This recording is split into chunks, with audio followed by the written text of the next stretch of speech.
Okay, so I just totally confused myself talking about this. But in any case, what I want to say is let's take a look at this. Actually, the reason why I confused myself is because I didn't totally understand it until I actually thought through it again. But in any case, let's look at this exponent here on m divided by p. So this is actually, so gamma is greater than 1. So we can actually write it's negative gamma times negative eta times gamma minus 1 plus gamma, and then here all the so this term is positive, and then this is positive, and this is positive. So the thing I want to focus on here is this negative eta term out front. So if the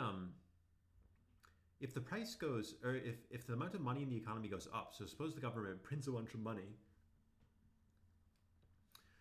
we want to think, how is that going to affect the profits of a firm if it can change its prices?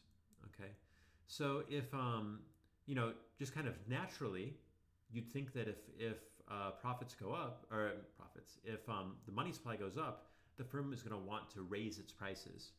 Okay, but if the elasticity of substitution is really high, then if the firm raises its prices, then people just flee and buy goods from other firms.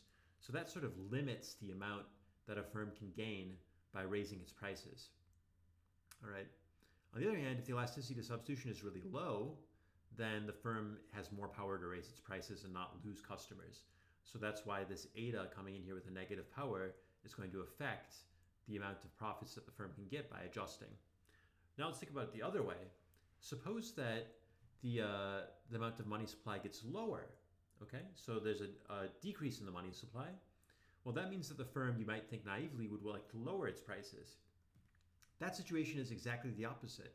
If the elasticity of substitution between goods is higher, then the firm is going to sort of gain business from other firms when it lowers its prices.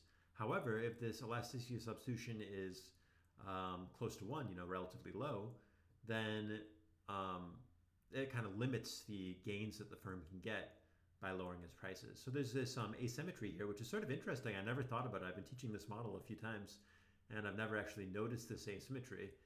But here it is, and it's governed by this elasticity of substitution in a very intuitive way. In any case,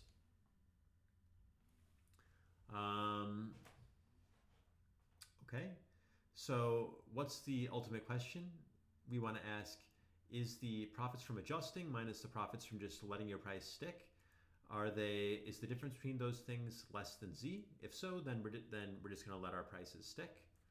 And well, we can show here this one. I mean, this is sort of obvious, but if you can adjust your prices, you can do at least as well, and in fact, strictly better than you could do by not adjusting your prices. So we want to check, is delta greater than or less than z? If delta is greater than z, you want to adjust your prices. If delta is less than z, you want to leave them be. So let's put in a numerical example. Suppose eta is equal to 2. Suppose gamma is equal to 2. Suppose that what we expect m divided by p to be is 1/2. So that's our expected y. Under the expected regime, under this regime, our profits from adjusting are always going to be 1/4, it turns out. If you just plug these numbers into the last equation from the last slide, you're going to get 1/4, regardless of what other firms are, regardless of what the change in m divided by p is. And the profits, if we let our prices stay fixed, now this is just the same as that slide, it's m divided by p minus m divided by p squared. So now we have to ask, what is m divided by p? Or I should say, now we're still letting m divided by p be general. So delta is going to be, do some little algebra here, m divided by p minus 1/2 squared. So the question is this quantity less than z? Okay. So let's continue with our numerical example. Let's assume that there's a 3% drop in the money supply.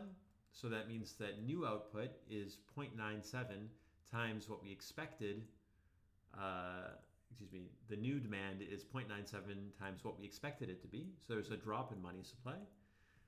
So that means that our new m divided by p is going to be 0.485, 97% of 1/2. Okay, so the incentive criterion says if z is greater than 0.000225, then we're going to keep prices fixed. So what's the point of this long numerical exercise? It says even if menu costs are very, very small, in this economy, firms are actually not going to change their prices. Now the next slide has some intuition. So how does this work? How do these two forces interact? So what happens is, suppose the firm is maximizing. This is like what they expected money supply to be and they expected demand to be, and this is the standard maximization problem. Now suppose that there's a shock, okay? We destroy some money and this entire curve shifts down, all right? Under this new shifted curve, the way we've drawn it, the firm would like to reduce its prices. It would like its prices to go from D to C, but it's only going to do that if it's worth it, for the menu costs. So let's look. What is the profit for the firm if it doesn't change prices? It's here. What is the profit if it does change prices? It's there.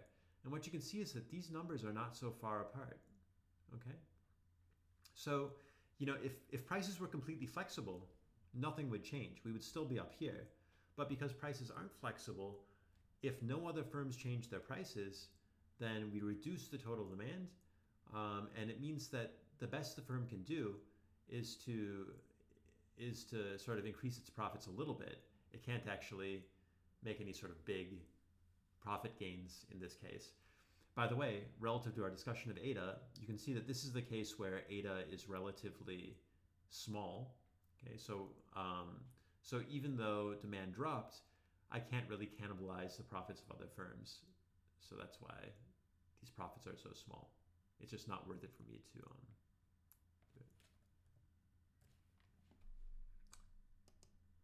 Okay, so that's kind of the model. Now, what's the empirical evidence on nominal rigidities? So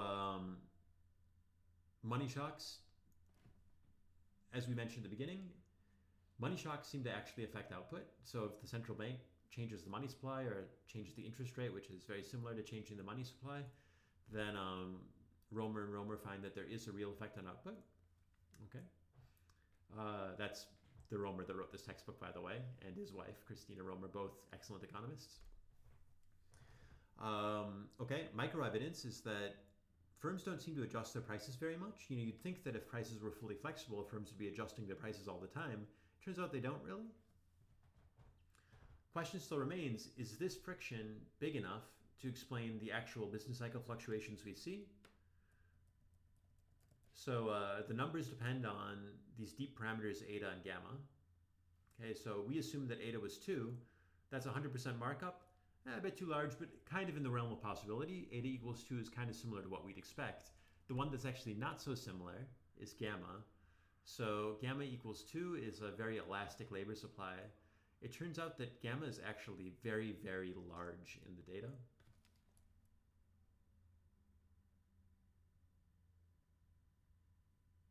Is that right? Well, in any case, the labor supply is very inelastic. Let me quick flip up to the, well, I want to look at the actual.